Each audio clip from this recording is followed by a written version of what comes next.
child development according to J. Piaget and L. Vygotsky. As a noun, development refers to the end of a process of bringing something from latency to fulfillment. American Heritage Dictionary, 1993.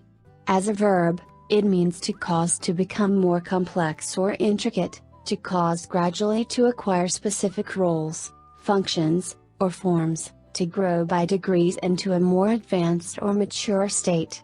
In biology, the term means to progress from earlier to later stages of a life cycle, to progress from earlier to later or from simpler to more complex states of evolution. American Heritage Dictionary, 1993. Miller, 1983, asserted that what is critical about developmental theory is that it focuses on change over time. Every child is unique. Each child is special and learns at a different pace. A child may do well in academics but not on his social behavior or vice versa. Still, others may not be doing as well on both and need improvement. It is extremely crucial for teachers, educators to know the different stages of a child's development, cognitive, behavioral and gross motor, so we can develop a proper assessment and strategies to assist our students to learn as well as to create an appropriate learning intervention for their learning problems whenever it necessary. For example, we would not try to teach astrophysics to a 4-year-old.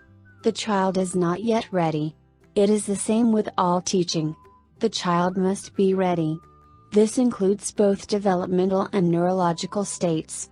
There are 5 major areas when we come to look at a child development: cognitive development, social and emotional development, speech and language development, fine motor skill development and gross motor skill development.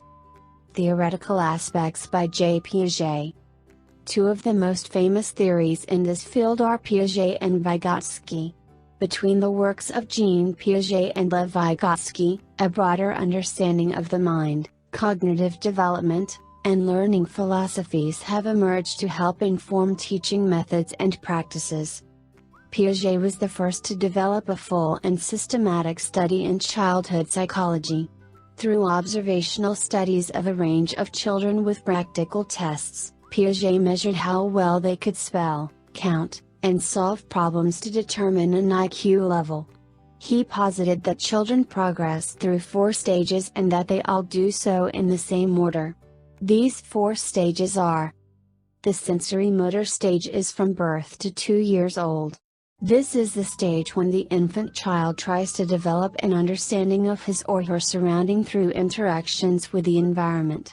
Learning at this stage takes place through assimilation and accommodation. The next stage is from ages 2 to 4. It is called the pre-operational stage. It is the stage when the child is still not yet able to conceptualize abstractly and needs concrete physical situations. Objects are classified in simple ways, especially by important features. When the child is 7 to 10, he or she will enter the next stage called the concrete operational stage. As physical experience accumulates, accommodation is increased. The child begins to think abstractly and conceptualize, creating logical structures that explain his or her physical experiences. Last is the formal operational stage. It happens when the child is aged 11 until 15. By this stage, the child's cognition has reached its final form. He or she doesn't need to have a concrete object to make rational judgments. He or she is capable of deductive and hypothetical reasoning. At this stage, the child's ability for abstract thinking is very similar to an adult. Theoretical aspects by L. Vygotsky. Russian psychologist Lev Vygotsky had a theory that formed the basis of constructivism. He states, every function in the child's cultural development appears twice, first, on the social level, and later, on the individual level, first, between people, interpsychological, and then inside the child, intrapsychological. Vygotsky, L. 1978. Interaction between learning and development. Readings on the development of children.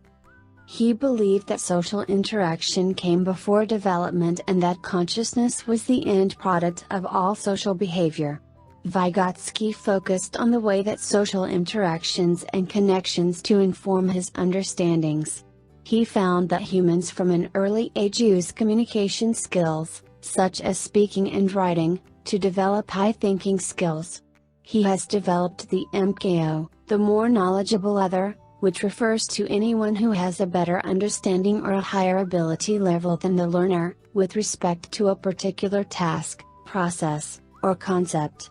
The MKO is normally thought of as being a teacher, coach, or older adult, but the MKO could also be peers, a younger person, or even computers.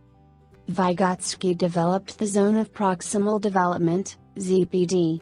The ZPD is the distance between a student's ability to perform a task under adult guidance and/or with peer collaboration and the student's ability in solving the problem independently. He believed that when a student is in the ZPD for a particular task, providing the appropriate assistance will give the student enough of a boost to achieve the task.